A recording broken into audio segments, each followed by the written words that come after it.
What up, world, and welcome back to the Deep Dive Podcast. We are now on part 4 of our little series we're doing. If you missed any of the content, go back and listen to the other parts to catch up to what we are at now.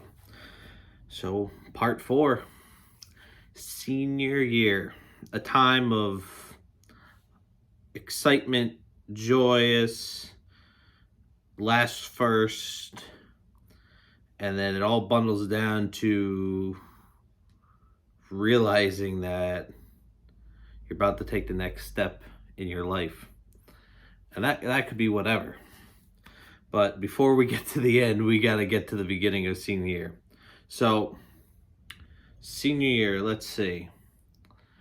Oh, what a wonderful time. I still remember certain days. And I look back at my memories and I'm like, it's crazy. So, beginning of senior year, I still had no idea where I wanted to go, what I wanted to do, or what I wanted to study for college.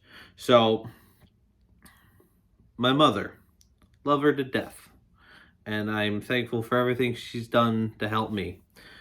We spent a nice whole afternoon going up and down rows, A to Z colleges, and talking to people. And talked to a bunch of different colleges, representatives. I got a bag full of college flyers, information, and of course, the colleges I knew about, colleges I would have loved to gone to, but in the end, money and travel. So, went to SUNY Old Westbury, and they had the whole gymnasium filled, and talk to people. The first few I talked to was like, listen, I like numbers and I like sports. So then they started talking to me about sports management. And by the third or fourth school, you're looking at sports management, and I kind of kept that course throughout the rest of the way. So every school I talked to, I asked if they have a sports management program, management program. I can't speak.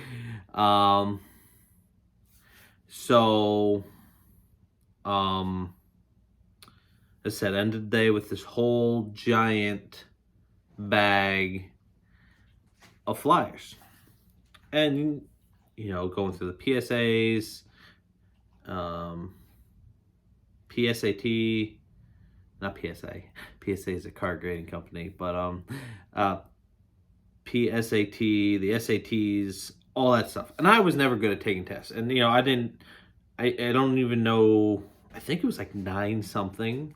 And somehow I got the exact same score on the PSAT as I did on the SAT. And I think I took it twice. One with writing and one without writing. So, I think it was 990 or something. I don't remember. I do remember a 9 being there somewhere. I know, not the best probably on grading scale, but hey, I was never good at taking tests, and this was no different, as you remember from past episodes we talked about history. So, go through all that. I'm applying to colleges, and my grandmother, big help in this process. She set me up with someone, I believe over the summer or at the beginning, to write my college essay. And, just kind of, it was basically a summary of my life. And if I could find it, I would love to actually just read it one more time. But I think it was just the life of, between everything that happened to me as a young kid and how it grew me to do what I enjoyed then and I still enjoy now and wish I was still doing, under given time. We'll get back to it, but just connecting all the dots and trying to paint a picture of who I was to all these colleges. So that was that. And, I set my bubble, and in the end I went past that bubble, but it's okay, it all worked out.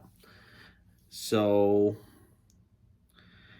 I think one of the first colleges I heard back from was, I don't remember, but it had 4 locations. One of them was in North Carolina, Denver, where was it? I think Connecticut, Providence. I think there's another one. There was like 4 locations. And it was like a trimester school. And I got in. I was excited. I'm like, oh, I chose the one in North Carolina because like I knew I wanted out of New York. In one way and form, if I get out of New York now, it's a good step. If it's gonna wait, it's gonna wait. Went to their orientation because I had one on Long Island, and unfortunately, due to the money, it just didn't work out. But it was one of my first colleges, and I was excited. And I don't think I got rejected from any college I applied to. I think I got accepted to Arizona State University, SUNY Morrisville, SUNY Canton. I can't even remember. I had a bunch, but those are the 4 I can remember. I don't think I got denied to go to college, which is good. Some people do get denial letters, but again, I wanted to go to Duke or UNC, but that was clearly not going to happen. But so as we all know, we went to SUNY Canton. We'll get there in just a moment. So,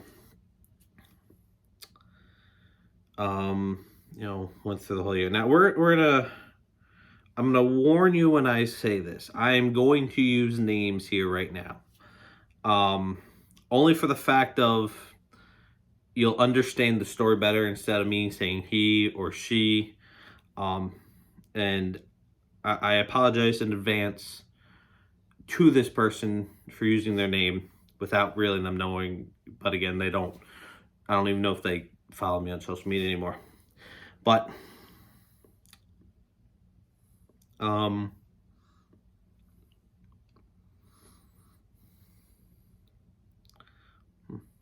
something got stuck.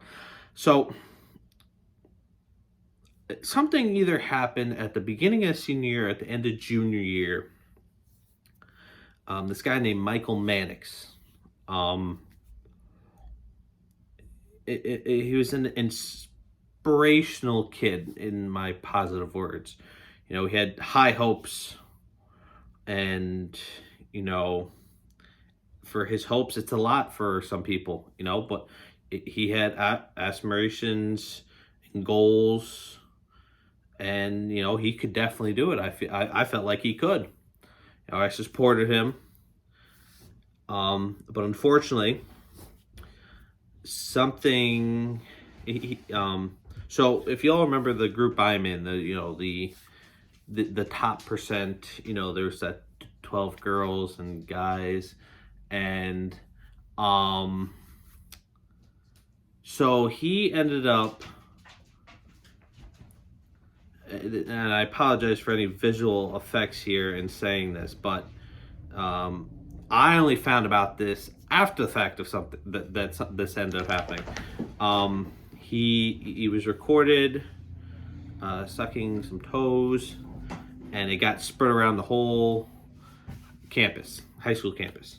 So I got blamed for it, and I never did it. The only reason I got blamed for it, because my assistant principal, Mr. Weiss, that was one. Number 2, there was 2 things written in the bathroom stall that ended up being pinned on me. So one of them was his name with a heart and then feet. The other thing said, "Long live King Trap." Now, people called me that. They did. And it got pinned on me, and it got narrowed down to me. So I also was in an art class, and my art style was Sharpie. So I had every color Sharpie in my backpack and pencil case. So someone found it, reported it. He took pictures, called me into the office, and then essentially pinned it on me. Now, I did write the "Long live King Trap," but as a joke, because people write a lot worse in those stalls, and they never got in trouble. So, and then he pinpoint the other one on me, and me and Michael were friends until this incident, because he pinned it on me. So, and I tried to apologize to him. Instead, I got yelled at in the middle of high school, like the main entrance, and everyone could hear. And I'm like, this is great. So, my assistant principal ruined a friendship I had for a very long time, pinned something on me, and I got 2 days of suspension for it. And I still say to this day, I didn't do it. I got pinned because the two things that were written on that bathroom stall were both in blue Sharpie. And since I had a blue Sharpie, and he literally broke this down. He's like, well, how many kids go in this school? There's about 600. Cut that in half. There's 800 males. And say, you break it down to now everything else and you pinpoint it. It's like saying I had no friends. So this is the asshole of him. And literally pinned it down to me and like, well, you have a blue Sharpie. I'm like, anyone can buy a blue Sharpie because black, blue, and red are the three common colors. And you can go back down at Rite Aid. So I got pinned for it. I got the trouble for it. And I never did it. So that was the most ridiculous part. And I pleaded with him in the end because I guess it was like the end of the quarter. I'm like, let's just wait. Because, I'm trying to, gym and all this stuff. I'm not trying to, I'm trying to go to college here. And you're screwing it up already to start out. So, yeah. And at this time, I'm working at Baskin Robbins. Again, right down the hill. I had this job for about a year. Junior year and the senior year. So, I worked at the Spirit Halloween store while I was open for a few weeks to make some extra money. This is when I was driven. I'm still driven to make money, but it was what it was. Winter comes around. I'm trying to think. Part of it, senior year, is a blur. So, I think winter. I had, so there's one class I had, it was urban studies. This ended up being, so it was you took it every quarter, but the last quarter you mainly focused on doing like extracurricular, like volunteer, and you tracked all your progress. And then at the end of the year, you did a report on it. So majority of us, or a handful of us, were already in the fire department. So we just used that. So we timed how long we were at when we went to the firehouse. So like when I went to the firehouse to help clean up, I wrote down everything and I had someone sign off on it. If there's a fire, yes, fire. If there was a fire and it was a long fire, there's actually a couple my senior year. I jotted that down instead of, trying to do every call. Like there was one fire. It was Super Bowl night. It was 3:30 in the morning. I remember passed out on my couch and I got up for it. And it was a big one. Again, most of us still probies, so didn't do much, but there wasn't much to do. And I had to go to work. I was late to work, and I told him like I have to leave. Like I had prior plans. Like I didn't get much sleep. I was exhausted. So, but yeah, that was one of those fires. So, and everyone thought it was cool that I was a firefighter. I was just following in my family's footsteps. So, and there was a bunch of us. There's about 5, 6 of us. But everyone came to me when there was an issue, and it was at the school. Like, Will, what's going on? I'm like, I really don't know. Like, this is as much information I can give you without divulging. Sometimes it's our own classmates. So, just kind of kept an eye on everyone. And everyone came to me for that. So, part of it's still blur, and I do plan on doing a recap. So if I miss anything, I'm definitely going to go over it. But, getting towards the second half, as you know, now we're second semester seniors. It was 3 S's, that's what it was. So And senioritis, that was a thing for some people. To be honest, I cruised through the second half, and I don't think you can say I have the worst senioritis, but I literally did nothing, passed all my classes, and graduated. So, if you remember last episode, I was talking about how I failed my Spanish regents. So as we're getting to the point of figuring out colleges and everything, we realize some schools don't need that. So as I'm taking this easy Spanish class, just do projects and stuff, I'm also trying to prepare myself. And we get to the point where now we're looking at trying to pin down, because May 1st is like decision time, and trying to pin down a college and where I want to go. So, I ended up visiting SUNY Canton, Wilkes University, Marywood, Scranton, and then I did that orientation. So those are the four. I went to SUNY Canton. So it ended up being, what was it? Because I remember I went to SUNY Canton on a weekend. My grandma drove me up here and we stayed. Then Tuesday was I think it was spring break, because it was Easter coming up. We went to the 3 in Pennsylvania. We did a whole day trip. And then the following weekend was Easter. And so out of those schools, we figured out that, I didn't need my Spanish regents. So I was like, cool, I don't have to worry about this no more, and I can just enjoy the rest of my senior year. So that all worked out. I didn't have to do that. But so I went to SUNY Canton, and as soon as I walked into the gymnasium, I felt something different. And my grandmother saw it in me.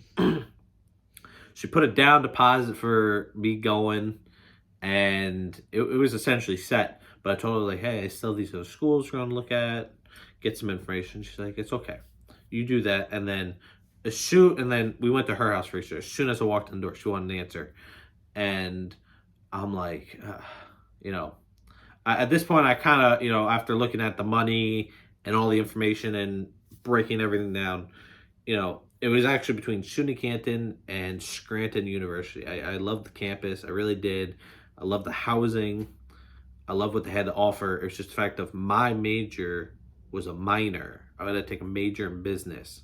So that's what ended up deteriorating me towards SUNY Canton in the end of it all. And told my whole family. I had a sweatshirt on. I took off my sweatshirt and I had a SUNY Canton shirt on. And, that's where I was going. I finished out senior year. So I said I had my graduation, and then I had my prom. So I didn't, as you all know, my last prom proposal, I didn't do a prom proposal. I was kind of rushing, because I'm just going to go by myself. But I really want to walk down this red carpet with someone. So I ended up taking an 11th grader, and she never got to do her senior prom. So something happened that I don't know still to this day. So she got to walk down the red carpet with me. We had a good time. Again, she was essentially by my side the whole time, because she had no idea who anyone was, and except her Spanish friends that were graduating with me. So, but that was an all. And I stayed till 2:00 because my mother was in charge of it, and she helped decorate, set it up, and clean up at the end. And I was there till 2. And her mother wanted her home by midnight. I'm like, my mom convinced her, listen, she's safe. We're both in the fire department, and she'll be perfectly fine. I will get her home safe, which I did. It was a good night, and I did realize at some point, I'm like, it was towards the end of the night, and there's dancing with a few of my good friends from elementary school. I'm like, this is the last thing I'm gonna do in high school. technically I'm already graduated, but this is the last thing we're doing as high schoolers. So, and I think after that, me and my good buddy, we got Domino's or something because he picked me up, and I'm like, damn, we're done with high school. So, but you know, there was unfortunately one bad part at towards the end. Again, I got pinned for technically something, and it cost me some time in senior year. I had gotten my phone broken into, and I was 18, so there was stuff on there that was for my eyes only, and other people got into it. They saw it. They told other people I had it, and it became a whole controversy, and I got pinned for it. And there's nothing I can do about it now. It's unfortunate. You know, and I told, like, I just, listen, I'll get rid of them. No problem. I'll do whatever. This should have never happened. And they told me they wouldn't do anything about it as long as just got rid of them. I'm like, cool. Yet to come to find out, when I go to school, and I had 9th period off when I went to school this day. So I was like, 8th period. We had a sub teacher for math who barely could understand. He didn't even know this. I feel like he was just out of it and just like shouldn't be teaching or even substituting. And right before then, I get called in again to my assistant principal's office, Mr. Weiss, and pins everything on me. So I call my mother because she already knew the situation. Now this time I won't use names, but this girl, she lied, she backstabbed me, and essentially everyone knew at this point, and it became a whole big thing. When I was also told it wasn't going to be a big thing, and then I did what I said. They cleared it, but other eyes had seen it. It got out. She was embarrassed. I'm like, she should be. She did this to herself. People have it. Not my fault that my phone got broken into and other eyes saw it that weren't supposed to see it. But again, that's her fault. But she backstabbed me. She lied. Personally, she should have been not in that high school that year anyway. So then everyone was against me. And and I realized that, and then this, of course, this time I'm trying to figure out college. I'm like, maybe shooting. This is also where shooting Canton was like good because no one else went there. I was the only one. I got away from everyone, and when I got to college, I realized I made some bad friend choices in high school, and I realized a lot of people backstabbed me and just faked their way into my life, and it's unfortunate. So, and still to this day, if they see me, they give me dirty looks. I'm like, you're at fault. I did what you asked, and you lied, and cost me a lot, or almost a lot. So, but as I said, finals time, I came back with like a few days left, and my Spanish teacher comes up to me. He's like, "Do you want to take the test now that you're supposed to take?" Or I'm like, "Go read your." I literally looked at her. I'm like, "Go read your email. I am taking the test tomorrow, or like whatever, like during finals week. We've already discussed this." And it was a complete nightmare towards the end of the year. But I decided where I was going. It didn't affect nothing. I came back. I saw certain people. I gave them dirty looks. I'm like, screw you. And that was the end of senior year. And that was the end of high school. So it started out good to a degree. It was looking bright, and then it ended really shitty. But then as I went to college and realized, I unfriended a lot of people. I unfollowed a lot of people. I blocked a lot of people. I got rid of people. I don't talk to the majority of them anyway to begin with anymore. You know, I feel like some of them are still trying to sneak back into my life now that I have a kid, but that ain't gonna change nothing that's been happened. You may have your opinion. I have mine. I'm telling my story. If you think I'm wrong, you're wrong. So, um, I do appreciate everyone that has listened through these 4 parts, and I will do a recap just to make sure I covered everything, and it'll be short and sweet, and so that you understand that, you know, your high school experience may have been different than mine, but high school itself changes people. And once you go to college, you'll realize that those 4 years, you're just, you know, yes, you seem like something, but now you're not something. And now you're trying to make something for yourself so that you become, so people remember you like this and not high school. Unfortunately, for some people, that won't happen because they peaked in high school. And they've done nothing since. They've actually done worse. So, but I know a lot of people that have done better for themselves since high school, and they're about to peak, and I look forward to seeing them getting there. Other people, I don't care. So, you know, that's all I can think I got to say. So, for anyone out that's come this far and listened to all 4 episodes, remember, do you. Do what makes you happy. Don't do what makes other people happy. You know, I started out as a freshman. I came in just doing what made me happy, and it, you know, simply led to doing what I wanted to do, play baseball. And, you know, yes, you know, you do one thing and it could change how people view you in high school. It is what it is. And then, you know, just that nickname changed everything for me. So, but in the end of it all, baseball was the key for me. Just, you know, getting good grades, having friends, having good times, and getting through high school to go to college. It was the end goal. You know, I didn't know where I wanted to go to college, or even I was going to be able to go to college because I didn't think I was that smart. But in the end of it all, I did. And look where we're at now. So, I appreciate everyone that's listened so far. We will have a recap on our next episode. So remember, like, subscribe, turn on notifications so you never miss new podcasts. Remember, Spotify and YouTube. And I appreciate everyone. I do that's listened so far. And I'll catch y'all on the next one.